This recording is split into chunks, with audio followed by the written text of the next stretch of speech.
Bonjour, ici Marie-Christine, votre coach en santé, qui veut vous guider pour que vous soyez vraiment rayonnante santé et vous apprendre les meilleurs trucs, les meilleures méthodes pour être bien physiquement, émotionnellement, mentalement et même spirituellement. Mais là, aujourd'hui, c'est la question à laquelle je veux répondre, c'est est-ce que c'est important vraiment de manger bio? Et il y a un lien très étroit avec le glyphosate, qui est un des pesticides les plus utilisés dans le monde. Alors, ma réponse courte, c'est oui, c'est très important de manger biologique. C'est sûr qu'on a parfois des réticences ou on se dit, bon, c'est un peu cher. Il y a plusieurs raisons pourquoi parfois on ne veut pas acheter bio. Des fois, c'est moins disponible autour de chez nous. Il faut faire plus de route pour aller acheter les aliments, mais ça vaut la peine. Euh, Pourquoi pendant longtemps on ne savait pas trop à quel point les pesticides étaient dangereux? Premièrement, c'est pas beaucoup publicisé par les compagnies qui fabriquent ces produits-là. Et un peu comme le sucre, le tabac. Pendant longtemps, les compagnies qui fabriquent ces produits-là ont dit, ben non, c'est sain. On faisait des publicités, je ne sais pas si vous vous souvenez des anciennes publicités, par exemple sur la cigarette, où on montrait des femmes et des hommes fumer comme pour relaxer, comme si c'était bon pour la détente, donc pour la santé. Mais en fait, on a obligé éventuellement, après malheureusement quelques dizaines d'années, les compagnies à divulguer les études qui montrent que c'est néfaste pour la santé. Donc maintenant, on a des recommandations plus claires de la part des médecins, de d'autres professionnels de santé, même au niveau de l'éducation, là, au niveau des écoles, il y a plus d'informations pour dire aux gens, ne mangez pas trop de sucre, ne fumez pas. Mais là, j'aimerais qu'on dise à tout le monde, mangez des bons aliments. C'est quoi des bons aliments? C'est des bons aliments sains, naturels, entiers, nutritifs et sans polluants. Donc, j'espère que ça va mener à des mesures plus importantes de protection de l'environnement agricole pour éventuellement interdire ces produits-là et ou en limiter graduellement de plus en plus. Comme c'est peut-être mieux de faire ça graduellement là, au niveau économique, mais moi, j'aimerais évidemment que ça soit banni. Les pesticides, qu'on arrive à une agriculture qui protège les sols, pas nécessairement bio, mais quand on protège les sols, quand on protège la vie alentour des plantes et les plantes elles-mêmes, ben, c'est logique de diminuer les pesticides. Donc, je suis pas experte en agriculture, mais je suis quand même biologiste, écologiste et thérapeute, donc naturothérapeute.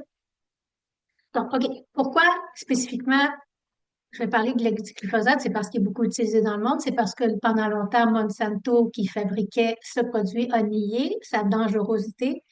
Maintenant que les informations sur les effets délétères sur la santé humaine et sur l'environnement aussi, la santé de tous les règnes d'animaux, là, mammifères, oiseaux, reptiles, amphibiens, ou même effets négatifs sur les bactéries, les champignons, tous les organismes qui peuvent vivre sur les plantes et dans le sol, c'est démontré. Il y a beaucoup d'études là-dessus, là. Donc, les compagnies, Monsanto a été obligé de sortir ces documents-là. On les a obligés, là, légalement, à produire ces documents-là. Donc, maintenant, il y a des livres décrits, là, depuis 2, 3 ans, il y a des livres, des articles. On peut avoir accès à cette information-là. Donc, moi, je me suis beaucoup informée. Je parle du glyphosate en particulier, mais il y a d'autres herbicides et pesticides qui sont très dangereux aussi, mais sont utilisés en moins grande quantité, donc ils nous affectent moins à cause de ça, là. Bon. Le but du glyphosate en particulier, c'était d'associer ça avec des plantes modifiées génétiquement. Ils sont résistants à ce pesticide. Ça avait l'air gagnant comme formule parce qu'on se dit on peut produire plus de plantes, que ce soit des céréales, des légumineuses, euh, des noix. Alors, tous les végétaux qu'on produit pour se nourrir, s'ils sont résistants à un pesticide en particulier, ben, ils vont pousser plus, vont produire plus, ils vont pouvoir manger plus. Plus de monde va être nourri, autrement dit. Mais par contre, ce qui nous disait, la compagnie disait que c'était pas dangereux pour ces plantes-là d'être modifiées et de recevoir le glyphosate, donc être arrosées avec des glyphosates. c'est pas dangereux pour la plante, ça produisait des aliments de quelle santé, en tout cas, euh, bon pour notre santé. Euh, et nous assurait que c'était pas mauvais pour l'environnement, que c'était pas mauvais pour notre santé, qu'on pouvait même en boire, ou puis que ça allait pas donner de maladies ou de dommages internes au niveau des organes ou des systèmes humains. Ah bon, c'est vrai que directement et à court terme, on peut absorber, donc par notre nourriture, par nos breuvages, euh, du glyphosate et on ne va pas avoir de maladie, là. Mais euh, à long terme, oui, c'est possible. Et une des raisons principales pour ça, c'est que le glyphosate affecte notre microbiome. OK, peut-être que les cellules humaines sont plus résistantes à ce produit-là, mais les bactéries dans notre intestin et ailleurs dans notre corps qui nous aident à vivre, qui nous aident, par exemple, en transformant notre nourriture encore plus que ce que notre corps peut faire pour produire des vitamines, comme des vitamines B ou des acides aminés, des nouveaux acides aminés à partir de la nourriture ingérée. Donc, nous défendre contre des pathogènes. Donc, le microbiote a des fonctions extrêmement importantes pour notre vie, notre survie. Ça nuit à ces bactéries. Si ça tue des insectes, si ça tue des bactéries, des champignons, là, des moisissures sur les plants, ça tue notre microbiote. OK? Important à savoir, les bonnes bactéries ne peuvent pas résister à ça. Les moins bonnes bactéries aussi. Il n'y a pas vraiment de mauvaises bactéries ou de mauvais micro-organismes dans notre corps, là, mais quand il y a un débalancement, puis c'est les meilleurs, les plus utiles qui diminuent, les, donc les celles qui sont un petit peu plus difficiles pour nous vont être en plus grand nombre, c'est là qu'elles vont être moins bonnes pour nous. Donc, il est supposé avoir un équilibre. Cet équilibre-là est rompu, non seulement parce qu'il y a moins de bonnes bactéries, il y a moins de bactéries en général, moins d'autres micro-organismes aussi qu'on a besoin dans notre corps. Euh, on fonctionne moins bien. Et alors, c'est sûr qu'à moyen terme, à long terme, ça cause des symptômes. Euh, donc, on veut éviter vraiment le glyphosate. Le glyphosate est utilisé sur quel genre d'aliments? Bon, directement, il est arrosé sur des plantes OGM, soya, maïs, betterave à sucre, euh, aussi plus récemment la luzerne qui est plus utilisée pour nourrir les animaux, le bétail. Le coton, ça nous affecte moins, là, parce qu'on mange pas de coton. Mais donc, c'est des aliments qui sont mangés beaucoup à travers le monde. Et il y a aussi une utilisation, comme je pourrais dire, indirecte, c'est-à-dire que c'est pas utilisé juste sur les plantes modifiées génétiquement, les plantes OGM, c'est aussi utilisé pour assécher les cultures. À la fin, au moment de la récolte, quand ça commence à être mature, les grains ou les légumineuses, ça commence à être prêt à récolter, pour économiser de l'argent, on va assécher la culture avec du glyphosate. On arrose du glyphosate sur toute la culture au complet. Là, c'est fréquent au Canada, par exemple, pour l'avoine, pour faire mûrir artificiellement, donc faire sécher les grains pour qu'on puisse tous les récolter en même temps. Donc, on perd moins de récoltes comme ça, mais on récolte un produit qui contient des glyphosates. Ils attendent un peu avant de le récolter pour qu'il y ait moins de glyphosate, que l'environnement donc disperse un peu les glyphosates, mais quand même, la plante elle-même, elle absorbe le glyphosate. Alors, c'est une autre chose que les gens ne savent pas souvent. La plante elle-même, elle absorbe le glyphosate. C'est pas comme si ça restait à la surface, puis ça affectait juste les insectes, les champignons, puis les bactéries sur la plante, là. La plante absorbe activement ces liquides-là, donc qui contiennent du glyphosate. Quand on l'arrose, ça circule dans sa sève, dans ses tissus. La plante elle-même ne produit pas les mêmes éléments dans son corps, dans son organisme.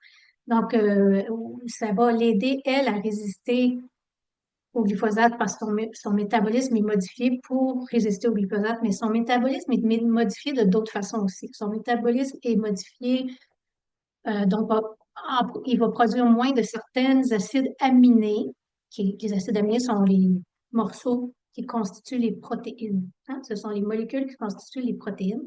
Et on a besoin d'obtenir dans notre nourriture un certain nombre de ces acides aminés-là parce qu'on n'est pas capable de les fabriquer. On peut fabriquer certains acides aminés à partir de toutes sortes d'éléments là, dans notre nourriture, mais certaines doivent nous arriver directement déjà formées, certaines acides aminés.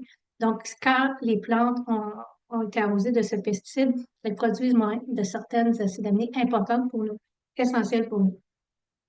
Donc, il y a vraiment plusieurs raisons pour pas absorber ce pesticide. Ça nuit aux plantes, ça nuit à l'écosystème, à toutes sortes d'animaux, pas juste des petites bébites. Puis, ça nous nuit directement à notre santé en nuisant à notre microbiome. Et puis, on associe l'exposition au glyphosate à toutes sortes de maladies. Donc, à court terme, plus diabète, obésité, mais vraiment d'autres maladies qui, qui découlent d'un dérèglement hormonal ou d'un dérèglement du système nerveux. Donc, mais la microbiote est le point de départ là, quand il est perturbé pour des pathologies. Puis, là, bon, c'est déprimant tout ça, hein? On veut savoir quoi faire avec ça. Évidemment, il va falloir qu'on ait des meilleurs règlements. Donc, il faut continuer à demander à nos gouvernements d'améliorer les règlements pour protéger l'environnement, les sols agricoles, la faune, la flore. Euh, pour nous, au jour le jour, qu'est-ce qu'on peut faire pour se protéger? On achète bio et on utilise de temps en temps des produits, des suppléments qui vont détoxifier, qui vont aider notre corps à détoxifier. Ça, c'est une grosse charge pour le foie, les reins et tout. Pour activement aller chercher ces molécules-là, puis les enlever de notre corps, les accompagner en dehors de notre corps. Ça serait des molécules plus comme des argiles. Il faut s'assurer d'avoir des argiles pures, qui ne contiennent pas elles-mêmes des polluants. Donc, du shilajit ou moi, un produit que j'aime beaucoup, je me fie vraiment sur la qualité de ce produit-là et je ne suis pas payée par la compagnie pour parler du produit. Ça s'appelle Vital Humic. Vital Humic. C'est produit au Québec et ça contient du shilajit pur avec un petit peu de bonnes bactéries. Et il y a aussi, oui, manger des gras de qualité parce que ça aide beaucoup de notre foie si on enlève les mauvais gras. Donc, on enlève les margarines, les huiles de l'huile mazola que j'appelle, là, mais les huiles végétales modifiées, tout ce qui est gras modifié, friture. Donc, on va juste utiliser l'huile d'olive vierge pure, euh, l'huile de coconut vierge naturelle pure et bon, l'huile MCT, si vous connaissez. Des bons gras comme manger des avocats, des noix naturelles. Moi, je fais tremper mes noix quelques heures, les noix de Grenoble, euh, les noix de cachou. Donc, ça aide à la digestibilité. Je pourrais en parler ultérieurement pourquoi je fais tremper les noix avant de les manger. Mais ça, c'est une bonne manière d'avoir des bons gras. Et quoi d'autre? Ouais, c'est ça. Ça, c'est pas encore, c'est un sujet encore méconnu, là, les mauvais gras. Malheureusement, c'est très important de manger seulement des bons gras. Donc, le foie peut bien faire son travail. Le corps a besoin de bons gras. Et si on a des mauvais gras, c'est une autre toxine à gérer par le corps. Donc, voilà mes trucs santé. J'espère que vous avez apprécié, que ça va vous être utile, que ça va bien vous informer, mais en même temps vous rassurer que vous avez des moyens pour vous aider. Puis, ben, saisissez les occasions si vous voyez des pétition pour vous affirmer votre volonté d'avoir une meilleure qualité de nourriture, meilleure qualité d'environnement, donc milieu de vie, dans le respect de toute vie. Donc, je vous souhaite une santé rayonnante et écrivez-moi vos commentaires si vous avez surtout des questions, si vous voulez que je continue avec d'autres sujets pour ma chaîne Aikiya Yoga et Coaching. Et je vais vous laisser des liens aussi pour une référence. Je vais vous en montrer une rapidement, mais je vais vous laisser le lien. Je vais essayer de partager mon écran. Une des études sur lesquelles je me base là, pour vous informer. Est-ce que je vais la trouver facilement? OK, voilà. Euh, c'est ça ici. Oui, elle est très longue, là, mais j'arrive en haut. Je pensais que j'avais mis ça en haut. Voilà. OK, la suppression du cytochrome P450, les enzymes du cytochrome P450 et l'acide aminé par le glyphosate. Donc, OK, c'est ça. Donc, le microbiote, les petites bactéries ne peuvent plus produire certaines enzymes et certains acides aminés quand ils sont en présence de glyphosate. Les autres, ils expliquent plusieurs maladies qui peuvent en découler, là. Et vous pouvez consulter ça, c'est dans MDPI, puis je vous mets le lien. Voilà. À votre santé, Réa.